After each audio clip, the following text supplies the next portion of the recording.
Hi, and welcome to Finding Your Way Through Therapy.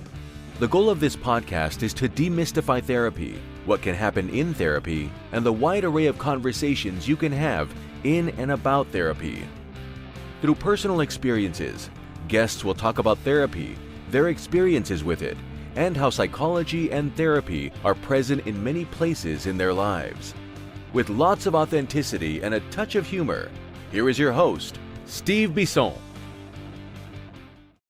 Seems like that intro guy says the same thing every time. I hope you can laugh about it.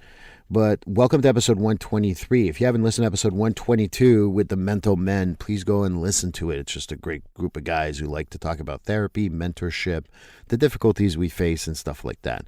But episode 123 with Brad Mastrangelo, he made sure that I introduce him as an all-around great guy. That's his title, actually. But all joking aside, Brad is a stand-up comedian for many, many years. He's going to tell us about how he started. He's going to tell us, hopefully, a few jokes. And I just saw him at a comedy show in Boston, Massachusetts, and it was amazing. He was very funny. I've known him through his wife. I worked with his wife for many, many, many years. Love Stephanie. And Brad is someone that I've always seen and talked, but we never had a one-on-one. And this will be our first one-on-one, and I hope you enjoy the interview. Well, hi, everyone, and welcome to episode 123. You get excited with different guests. I've been 123 times. You say you're excited, but, I've known Brad for, I don't know, I want to say at least 15 to 16 years. I don't think we've ever had like an individual conversation like this because Stephanie always overtakes it, his wife. But I'm joking, of course. But Brad I always mispronounce Mastrangelo. That's okay. I had it right. I was going in the right direction. I stopped myself. Brad is just an amazing human being, first and foremost. And I truly believe that. But we're going to maybe talk to the comedian today. Maybe we're going to talk to other things that he does. But Brad, I was lucky enough to see him recently on do his stand-up. And of course, he didn't see me, which is perfect. That's what I wanted, because I didn't want any Canadian jokes or old man jokes. But Brad, welcome to Finding Your Way Through Therapy. Oh, it's great to be here, Steve. Thank you. And congratulations on all you've been doing. I enjoy this tremendously, and people seem to like it. And it's always good to have someone who, I like to bring people on that people may not know. And if they discover him, they discover him. And if they knew about him, they tell all their friends, and I get 100,000 downloads, as you obviously will be bringing to me. But Brad, if you want to tell us a little more about yourself, because I know you, but obviously our audience may not know you. Yeah, well, I'm just let's see. I was born in Chelsea, Mass.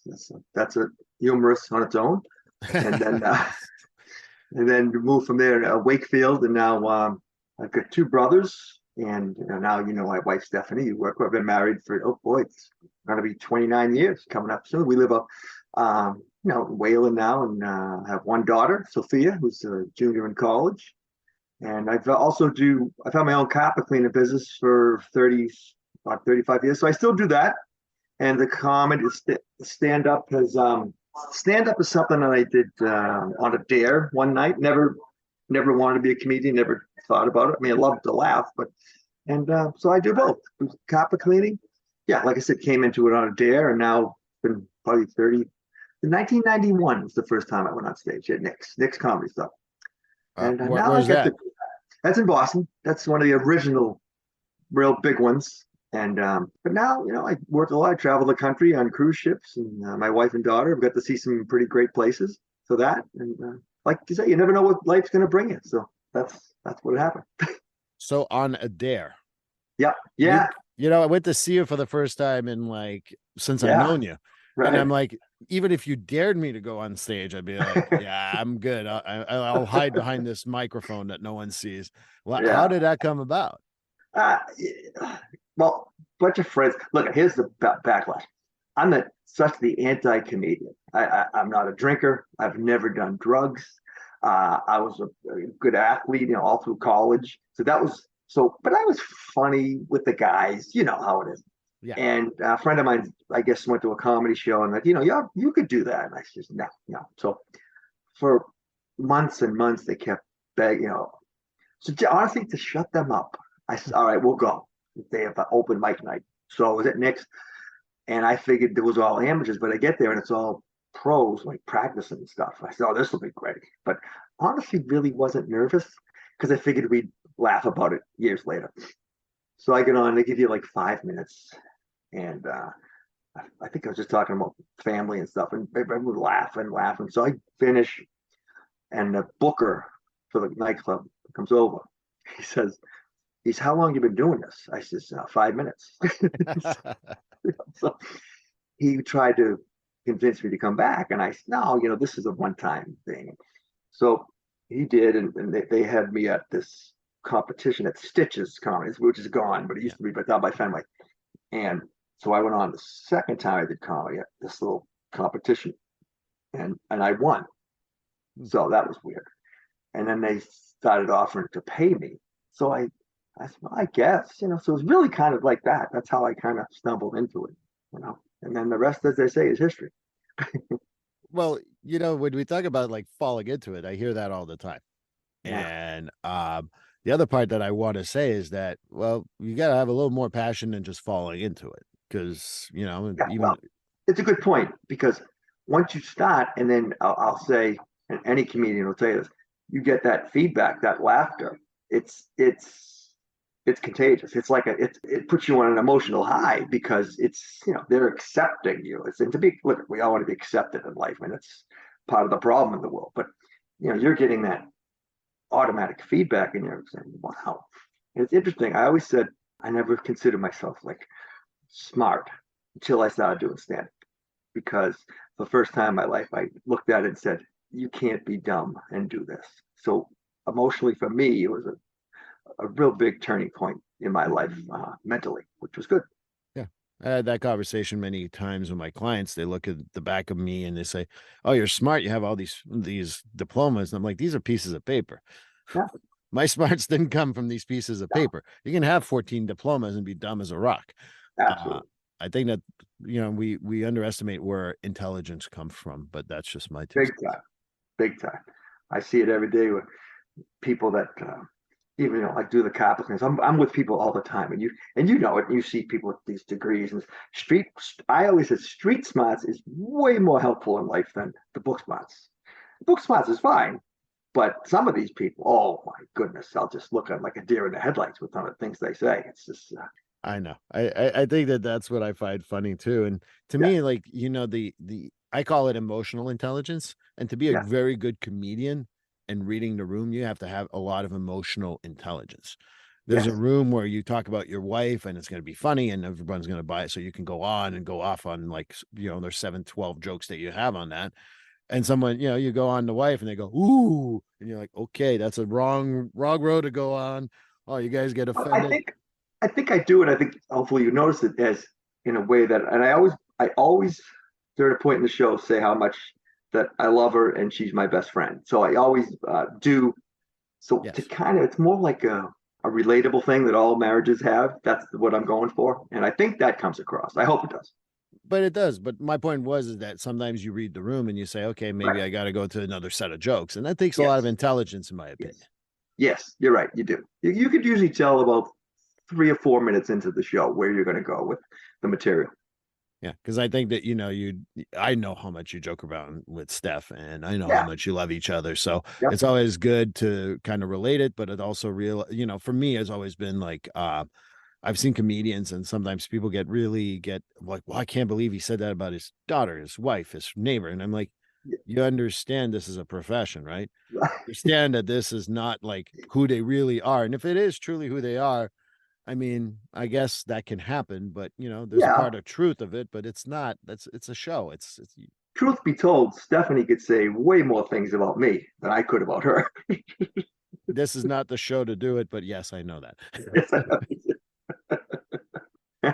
but I think that that's what it is, right? And there's something about being able to laugh about yourself or laughing about it's so important. I mean, as a therapist, I people always go like, "Oh, you always like crack a joke here and there," and I'm like, yeah, because you gotta laugh about yourself. I mean, I'm not going to win. That's our problem in today's world. I really do. I mean, I'm not going to get political, but boy, if we could just laugh a little more at ourselves, I think we'd be a little better off. I don't think it's political. I think it's social. Yeah. You know, Yeah. people joke around. I was the first thing I didn't even set it up, so I'm going to just say it now. I'm like, the meeting of bald men, and always some people are like, oh, you got no hair, and I'm like, you really think this is the first time someone commented on me not You're having? a genius. But I think you're right. It's Yeah, socially, we need to learn how to take a joke. big time, big time. And as a comedian, it becomes difficult sometimes because all of us will say to ourselves, you really have to kind of think about what you're going to say. And even like I do a lot of cruise ships, and so now you have people from different parts of the country with different beliefs and this and that. And I've had guys that have lost work because they made one off comment that someone got offended by. So it's like, man, we got to get away from that if we can. Having said that, I don't think there's a place to go out on stage and just be offensive for 45 minutes. I don't think there's a place for that. But what's the things that have become offensive now and that may have been before are miles apart. That's the problem. Right. I agree. I Yeah. mean, one of my all-time favorites is Don Rickles.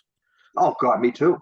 And if you bring Don Rickles to this world, I know he's no longer of this world, but if you brought him to a stand-up situation anywhere now, Don would be booed off stage, would be Oh, like ostracized. And yet I think Don did a lot of funny shit. oh God. Well, Steph and I saw him in Las Vegas. Oh, really? What a lot of people don't know unless you see him.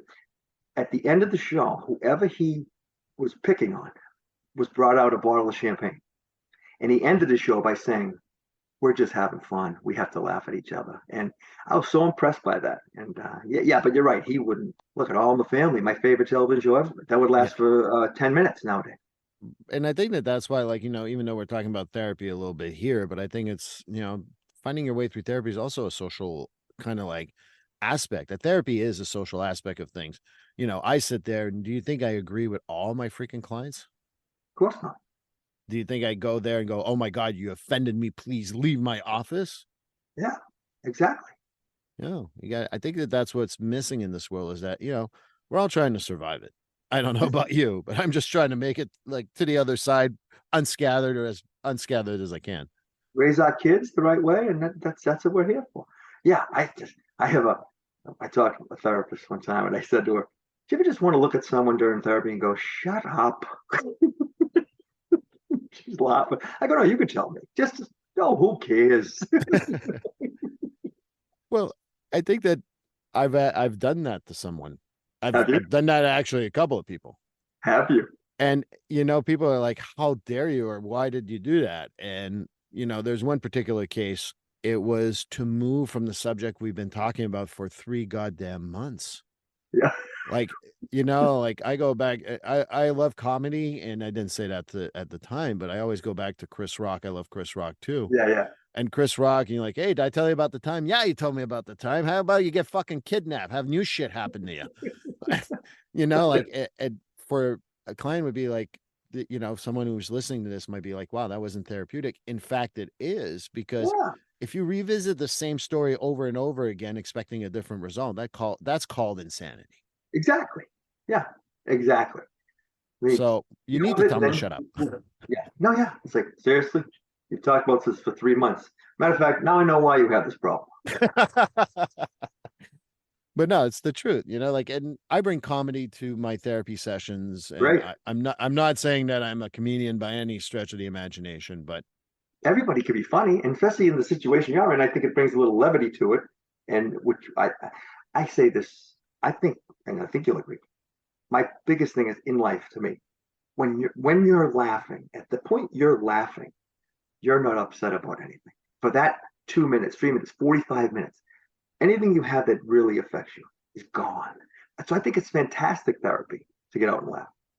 I mean, I'm going to be the boring study guy here and say that the endorphins that you get from the laughter actually Yeah, opens you up for better therapy. I bet. Yeah, You it know, just yeah, because it's like you let yourself go for a while, and I guess it's medicine. So I'm a doctor, and I should be getting paid much more. maybe that's your next gimmick when you go on stage. But yeah, you see it. You really, and people, and to me, it's full. As cliche as it sounds, when you're watching people laugh, I get it. so much therapy out of it myself because it's just so powerful and so wonderful to look out and see that, especially in today's world, Steve. There's so much. That being at your show, there was a couple of people that were like, and this is on YouTube too, so you can see me, but with their arms crossed, sitting there. Well, all right, make me laugh, monkey man. Yeah, yeah, And then there was another part of the crowd that was like making jokes before the show, talking back to the comedians, and yeah, to me, that makes it, as long as you don't make it all about you, that makes it so much more dynamic. yeah. Then you get people. I've had people come to me. Oh, you're a comedian. Yeah, I don't like to laugh. What do I say to that? I mean, honestly, I've had that a few times. Like Really? you don't like to laugh? No. Or it's always funny when someone comes to me. It's a compliment, but a little strange. I never laugh, but you made me laugh. I'm like, why don't you laugh? Right. That's crazy. But yeah, I don't know.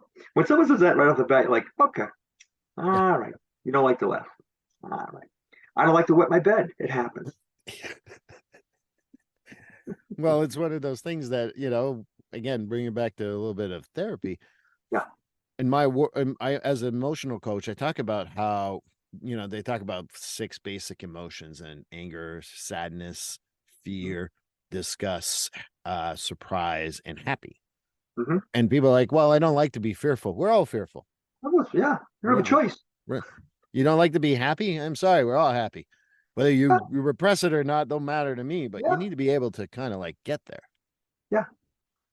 Why deprive yourself of that emotion? It doesn't make any sense. And I think it's funny because I think the week prior to this podcast, we're going to have the mental men, and it's a bunch of therapists, and we talk about that too, because like, why would you deprive yourself of anything? And you don't know everything, and life No. is not that serious. And if you make that life so much serious, you're going to be so miserable as a Oh human God. being. And you deal with people. I see people that just miserable, and I'm like, you're in charge of your own misery a lot of times. Make the steps. Go to therapy. Do this. There's so many outlets now to help people, but they have to make that first step. Like Yeah. And I mean, I worked with, your wife in a specific environment Yeah. where we needed to, like, people would be like, sometimes I remember people would be like, you made that client laugh. You left and they're in a good mood. They came in, they had like a scowl on their face. Mm-hmm. I'm like, did they talk to you and say goodbye? Yeah. Oh, they never do that. I'm like, exactly. That's how important it is to make at least people smile and laugh and all that. And just my 2 cents. Yeah. No, I swear by it. That's you just can't help to feel better about yourself when you're smiling or laughing. Not that it's going to cure everything, but it goes a little ways to helping you push forward. And also being able to take yourself less seriously. I think that's the other part too that you talk about, Biggest thing. socially. Yeah. This is not political to me. When you talk about politics, the people take themselves too damn seriously. I What mean, they I remember Tom Brady when he was playing for the Patriots, and he went to, I think it was Dick's Sports Store in California, and he's like, Yeah. "Hey, you look like the guy." He's like, "I am the guy," and then he Yeah. starts making fun of him with his Right. accent and all that. I Yeah. just think it's funny to be able to laugh about yourself. That's and the people that are like so serious. Like one guy, there was a guy at a cruise ship I was working with, a comedian, very funny guy, and I guess he made an offhanded comment, like a throwaway line about Biden, and someone was so irate they got up and they demanded he be fired. And I'm saying to myself, you want to take a guy's livelihood away from him because you can't take a joke? What's wrong with that scenario? That's why Steve, I don't talk politics, right? Because you lose half the room nowadays. Before you could, but not now. Someday maybe we will be.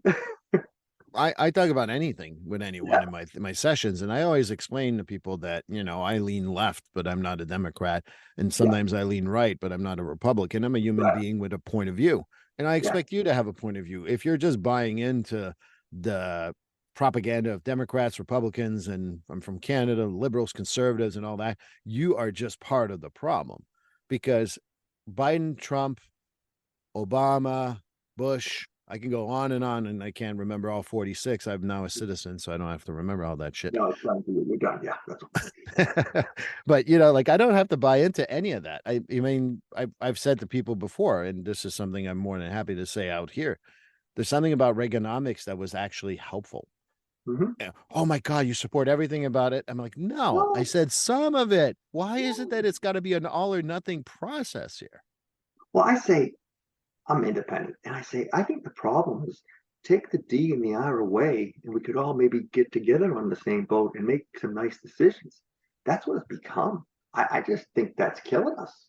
You know.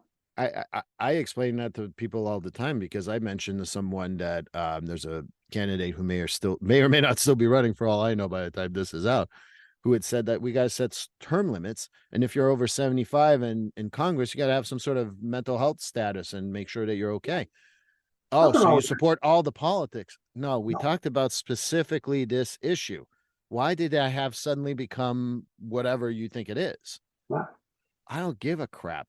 You know, I sat there with your wife in situations where I disagreed with the decision made in the office, Mhm. and that didn't mean I didn't love anyone I worked with, and just Right. meant I disagreed with that. And we had that understanding. We didn't even have to say, "Do we have this understanding?" But it Right. literally, we need to say that now. Because you know what it is? We have opinions. So Right. it's an opinion. That's it. I go back to Dogma too. I don't know if you've ever seen that movie, but Chris Rock's in there. And one of the lines is it's about religion, and it's in a very, very good view, like critical view. I know Harvey Weinstein is the producer, so it's hard to find now. Right. But one of the things he talks about is like, you know, God thinks we had one thing wrong. He came up with ideas, and ideas, that's great because you can change your mind, you can talk to people. But once you make it a belief, it's tricky. People will die for beliefs. And Hmm. if we move to ideas from beliefs, maybe we can survive. And this is a movie from like, I think Dog was like 2000, 2001, Oh, around okay. there. And I always thought that that's a good way to see life. I have a view of coffee. Hmm. You may disagree with me, but I'm not going to kill you because we disagreed about coffee. Well, I say this different time. I remember when I was a kid, little kid, if my parents, people would be coming over, they would actually have discussions about politics and listen to each other, and it was okay. That is gone, really gone. And I think that that's where we need to be able to do it. Like, you know, again, I have no problem if people are not agreeing with me. I don't, I believe that women have a right to choose, and it's none of my business what women choose to do with a baby. And I Right. have a client who is very staunch pro-life. Hmm. And we have the most wonderful discussions because it is not personal, and we talk Right. about and how that becomes therapeutic, as someone would ask, is that by examining those thought processes and being able to have a disagreement without hating each other. Like, oh, I can do that with other people. I said, no shit, Sherlock. Yeah. Well, I try to say this is what I try to say to myself and other people. Once you shut out someone else's opinion because you don't like it, you lose the ability to learn and educate yourself. You don't have to agree, but there might be something in there that you didn't know. And go, oh, okay. But we've come to the point now where no one's doing that anymore, and that's too bad. And I think that that's why, you know, like comedy to me brings up these things that we hide from ourselves or hide from others. Yeah, oh, yeah, You know, yeah, a good punchline is something that makes you slightly uncomfortable before you laugh. yeah.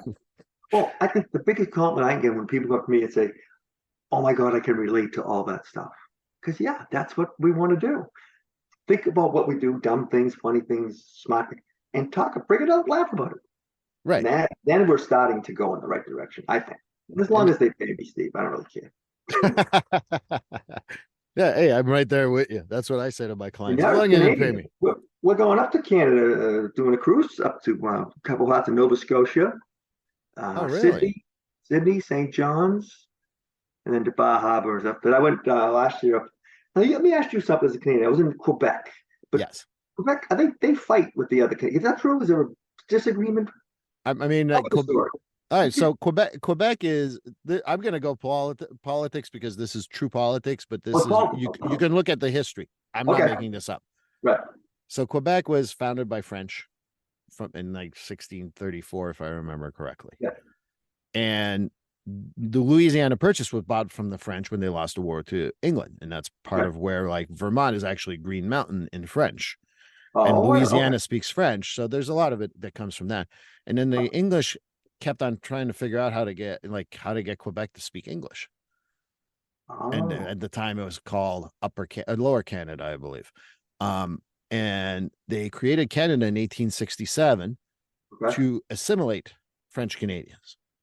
And again, I'm not making that up. It's a report that was written in 1864 by Lord Durham. So you can look at everything I'm just saying is not politics, it's fact.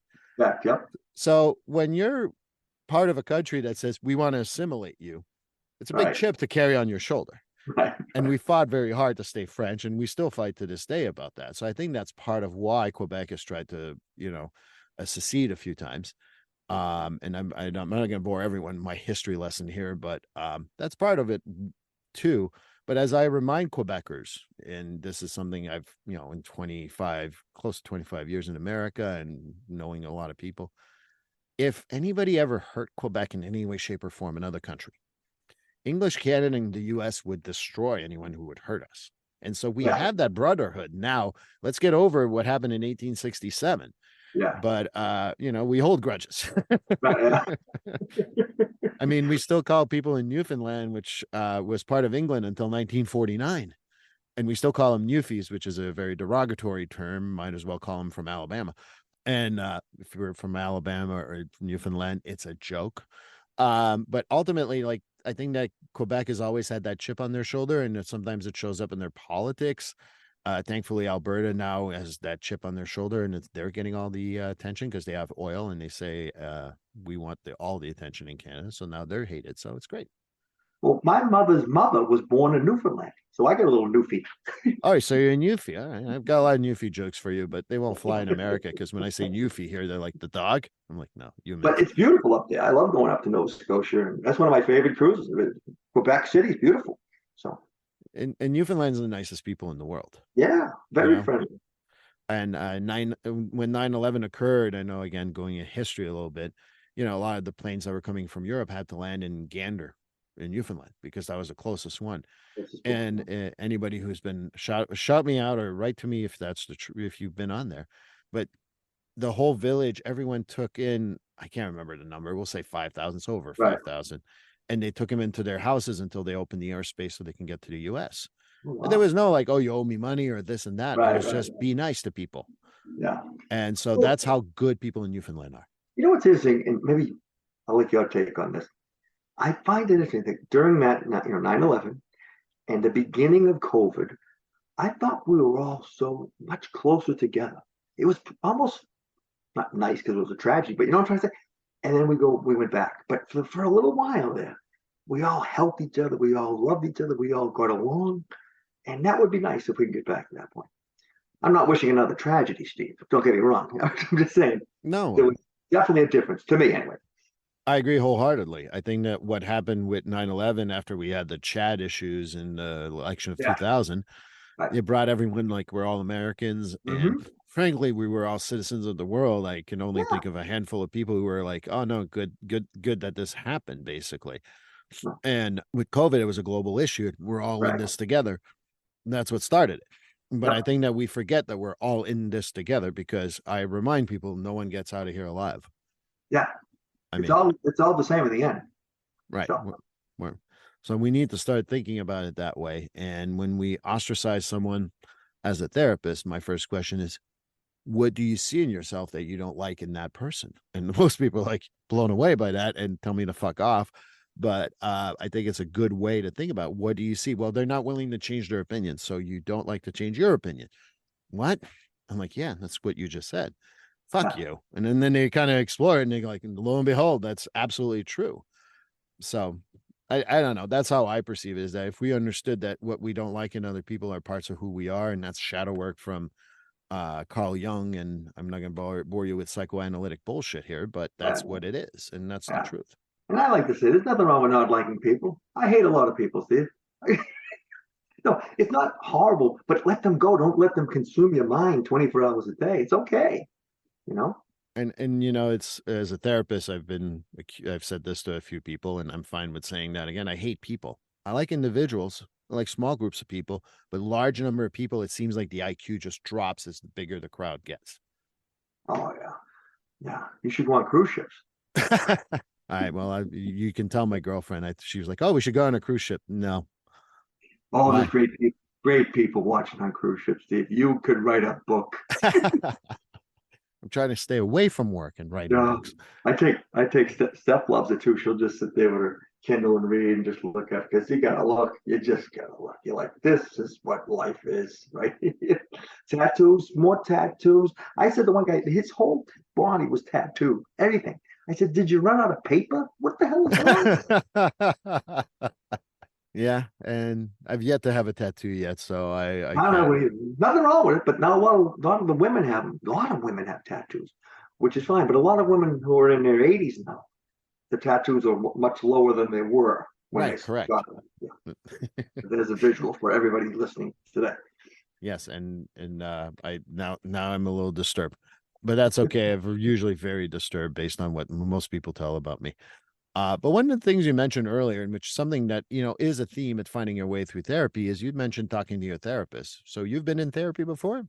Oh yeah, yeah, and it was great. It helped me immensely. Because I got some stuff that I never knew I had that was causing certain reactions to me. And it's hard. It's not easy going to therapy, and it's very difficult. And I think people don't go for that reason. But just my opinion, when you do go, and it takes a while, as you know, but it is helpful. It is, and I would recommend anybody at least look into it because it is so much help out there for people nowadays, more than there ever has been. You know, and it's there. Use it. I think there's still stigma though, and I Yeah. explain. And I've got some people who come into my office and they put their cross their arms like this, and they Yeah. go, "Fix me." I'm like, "Oh, okay." So when you go to your doctor and you ask for an appointment, you just cross your arms and go, Yeah. "All right, figure out what's wrong with me physically. I'm not telling you." No, I Yeah. can't. Yeah. I'm not a fucking magician. No, no, but like I said, and it's not easy because you have to come to grips with some stuff that are pretty bad. But Yes. once you do, and you maybe understand why they're there, and you get going, that's why, like I say, comedy for me has been really helpful mentally for me to get past that point and talk about things and laugh about things, and it's great. And I think more people need therapy than they know. you know, Well, I go with I'll tell you where this podcast comes from too, and maybe it'll make sense to you based on what you just said. I think we should all be able to go to, mental health therapy at least once a year, just like we do yeah, for our physical health. And I have a few clients, and I mentioned this many times, who come in every 3 months, every 6 months, and they yeah, call me their oil change. Hey, everything going I, good? None of this, that kick the fucking yeah. tires and we move on. I Or, oh, a call lot mine. of, I yeah, tell her I need a tune-up. I said, right. look, I'm just going to come in for a tune-up. Yeah. But yeah, I'm with you. Everyone should go once to see if it's help. Yeah, and I think that for me, it's not going once; it's going, a few times and find a good match because I'm not Right, everyone's cup of tea. I mean, right, your comedy is great, but maybe right. someone Some somewhere people don't somehow like it. doesn't like it. Exactly, exactly. So go see Same thing with another therapy. comedian. Yep, it's the same exact thing. No, I agree 100%. I like to go to a team of doctors if I could, Steve. I like to have 10 to 12 and just sit there. And, what are you all thinking? We've been talking for an hour now. Come on, give it to me straight. Well, there's a group in Quebec called Rakibes Oreilles, and they used to have a joke. I went to group therapy. It was me and 20 other doctors. True. It's true. They and then I think the other line is they really fucking like me. I used to line up for the electroshock therapy. I don't lie down now. I draw the bridge. I'll sit, but I don't lie. But yeah, no, I think that's that was always kind of like my view is that you got to figure out what works for you, and I know that Let me tell you, people. I was one of those people that no way, I'm never going to no big, college athlete, tough guy. No way. But now you go, and the good ones, like they'll hit things, and you're like, wow. I came out shaking my head, going, okay, I got some work to do. I mean, the day you think you don't have any work to do mentally should be the day you're heading towards your grave, essentially. Done. Yeah, yeah. I agree. Yeah. Yeah. I'm a therapist and I go to therapy and there's always shit I got to work on. And I would think that more people are in therapy today. Just I don't know, but I would think so with the amount of stress in life. There's more people in therapy than there's ever been. Yeah. The problem is that we don't have enough therapists to fill out all the demand, number one. Yeah. And number two, I think that with people in our field, because of especially COVID, but it had been started before that, we were a shortage about 125,000 before COVID. We're a shortage of about 250,000 now plus. Really? And I think that with therapists too, and again, this is my soapbox, insurance companies don't pay us enough. Right. And they expect us to work miracles in 12 weeks. Well, I don't fucking do miracles in 12 weeks. I tell people all the time, if you think you're going to come here 12 times and you're going to be fine, I'll find you a therapist that thinks they can. Yeah. If you want a therapist that's perfect, again, I'll find you someone who thinks they're perfect. I'm fucked up as much as the next person. That's but I'm a good fucked up. You should start a drive-through therapy session. Just have a drive-through. Yeah, well, 1 billion served, just like McDonald's. Just keep them coming. You're fucked. That'll be $20. Next. Would you like a Happy Meal with that? I joked around because people have said to me, like, and this is something I've seen in on Instagram too and different social media, is we got to be able to also kind of like people like, oh, you should come to see my family. You'd understand why I'm fucked. I'm like, don't worry, I already know why you're fucked. But sure, I'll go see your family. See, everybody's family's fucked. Everybody. Find me one that isn't. They're not out there. I've had clients say to me, I'm dad, mom, whatever, and they're going to blame me when they grow up. I'm like, of course they will. Who do you spend the most time with for the first, arguably, 12 years of your life? No. And of course, you're going to fuck them up. Not purposely. Most parents don't try to fuck up their kids on purpose, but they do. Yeah. But we're all in the same boat. Oh, God. My family dinners were fantastic. Fantastic. Still though it was thrown, it was beautiful. Chelsea must have been really fun.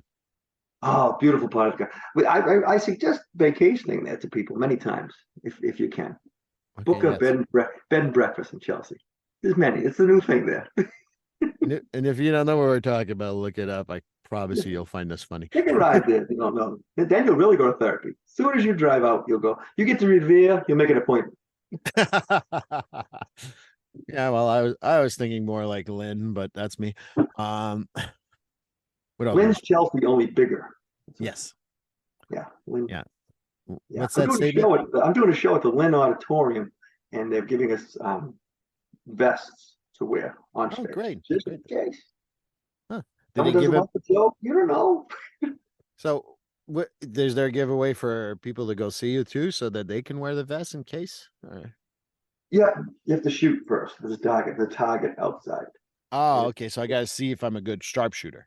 Yeah. That sounds exactly like Chelsea. That's a different dynamic. No. We've joked around a whole lot here and, talked about serious stuff too. But, I think of everyone who does kind of work like a comedian, a bartender, a hairdresser, a therapist. We're all therapists in some ways too. Yeah. I don't have this, you don't have a diploma on the wall. I don't care about any of that stuff. Yeah.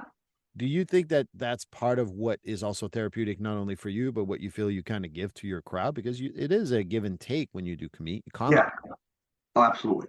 No, I think by talking about, you saw my show, right? My family growing up, stuff like that. Everyone can connect right there. And I think if I can laugh at it, maybe they can too, because, as we get older, we should laugh at it. Traumatic things, fine. But a lot of things, we all went through the same stuff as kids because that was their generation. That's how they knew to do it. And now we do it different. So we laugh at the differences, I talk about, getting hit as a kid. You can't even talk about that nowadays. But that was reality back then. You screwed up, you got a slap, And we go, I'll tell you one story. I did a show years ago and I talked about growing up and getting a spank. And a woman comes up after the show. The crowd was fantastic. She starts the conversation by saying, excuse me, I'm a Harvard professor. That's how she started. I go, oh, shit. Oh, great. That's a good start. That's great. Anyone who starts that, she goes, I was very offended at the way you talked about how you got hit growing up. I go, How do you think I felt getting that, Miss Harvard professor? I'm like, you dick. What was that up on you to come tell me that I shouldn't talk about my life? But I am a Harvard professor. I said, well, I graduated Bridgewater State. How do you like that? What's that? What's that old joke? I once performed at Madison Square Garden, but then the usher came over and said, "Shut up." There's an artist on stage. Shut up. That's what I kind of remind people when I'm a Harvard professor. I went to Harvard. They kicked me out because they're saying Yeah, you can't sleep here. yeah. I applied there. They said, wrote back my letter, said, what are you shitting me? Lots of luck at Burger King. And hence Yeah, Bridgewater. yeah. I mean, to be that stuck on yourself to start a conversation with, I'm a Harvard professor, and then tell me that you're offended at what I went through. What's wrong with that picture? I want to say, let me slap you. Now you can really get a feel for how I went. Oh, you smartass is me. Do you know what happened to me when I was a smartass? Bang. Exactly. So it's funny. Those are fun. Things like that. Remember, and I remember I've had many times people come up to me, Steve, on a serious note, and thank me. They said, they've gone through a horrible experience. I haven't laughed in months, and you made me forget about it for 40 minutes, and that hits me right here because that's pretty cool to me that I Right. had that effect. I go back to what you just said because I think that as we wrap up a little bit here, I think comedy therapy and all that, once we start really talking to people, we realize that we're all in the same boat, number one. And number two, if I can connect with Brad or Chris or John or Lacey or Izzy or whatever, I think that we can just realize that we're all humans and we all have our own experiences. And no one, if you don't try to one up each other and just realize that everyone's situation is different, I think it would be a lot better. Oh God, we're fighting the same battle. We're all here together. Exactly. Money doesn't mean money, nothing. We're all the same. I'm with you, man. I'm with you 100%. I World will have be a a, better place. We all got to be there. You know? I have a therapist friend of mine who said that, has worked with, millionaires, billionaires, head of industries. They're as miserable as we are. Absolutely. Yeah. So what Uh, good is it? I You mean, know? they're actually sometimes more miserable because they're like, what you wanted me to do with $1 billion? There's nothing left to give me a thrill. And Yeah. connection is what gives me a thrill. And yes, I could use the billion. I'm going to play Powerball anytime I can, but But look at Steve Jobs, what he said before he passed. How money, when they look at it, really. I mean, like people say you can't take it with you, but then I say, what if there's a cover charge? Maybe you should take 15, 20 bucks, just in case. well, I'm sorry, there's a cover charge. We can't let you. and But I grew up Catholic, so that was me my too. cover charge. Me too. But Steve Jobs to me was like, it was so succinct that he had everything, but he didn't have his health and he couldn't get it. And he said that. He goes, so money, what's it done for me? It's not going to save my life. I think we And should all think a little bit more like that, maybe. well, I think that that's a good segue to talk about anything you want to plug, anything you want to discuss. I just have, like I said, I got this by the time this is, I know I'm going to be at the Kowloon Comedy Club November 3rd, kind of local. And let me see what else do I have. And if you're ever on a cruise ship, come up and see me up in Manchester, New Hampshire on Isn't that I'm sorry, landlocked? Hampshire Hills Event Center in Milford, New Hampshire. Huh. That's on the 4th. So yeah, those are a couple of local things that we at. Oh, one more thing, Merrimack. This sounds very good, Steve. The Merrimack Repertory Theater. Excuse me. I guess that's in Lowell. So that'll be on Friday, November 10th. So a couple of gigs if you want to come out. And if what people want to follow more about your gigs in the future, maybe to catch this in December because I'm so popular. Can they look up where you're playing? This Facebook now. I'm putting together a new website, so just like on Facebook, Brad Mastrangelo. I've usually put where I'm going to be. I'll get around to a new website pretty soon. Well, I know that people always say these things, but I did see your comedy. I've always enjoyed talking to you as a human being. I loved your comedy. I'm not just saying that to be nice to you. You know I that, appreciate hopefully. it. I've always Uh, liked talking to you. It's and always at uh, the club. and I can tell you, I've been to a few comedy shows across the country. I don't know about the Boston crowd is just so like down to earth, and then the Yeah, comedians are just so down to earth. I just love that crowd. And so if you get to Boston, go check them out. Go to Giggles, go to Calhoun's. We don't have enough comedy clubs, in my opinions. Yeah. There's comics down in, I think it's Foxwoods, if I remember Yeah, correctly. I think so. Yeah. But we need more comedy clubs. But very down to earth. And Brad, I really appreciate your time. Oh, my pleasure, buddy. Great to talk to you. Great talking to you. Congratulations to what you do. And I think it's just fantastic. It's just fantastic. I appreciate that. Thank you. Yeah. Well, that concludes episode 123. Brad Mastrangelo, thank you so much. Very funny guy, very honest guy. Really enjoyed our conversation and went in directions I didn't think it would go, but I hope you enjoyed it. The next episode will be something I want to talk about, and it will be about first responders. As you know, I have a big passion of talking about them, so please join me then. Please like, subscribe, and follow this podcast on your favorite platform. A glowing review is always helpful. And as a reminder, this podcast is for informational, educational, and entertainment purposes only. If you're struggling with a mental health or substance abuse issue, please reach out to a professional counselor for consultation. If you are in a mental health crisis, call 988 for assistance. This number is available in the United States.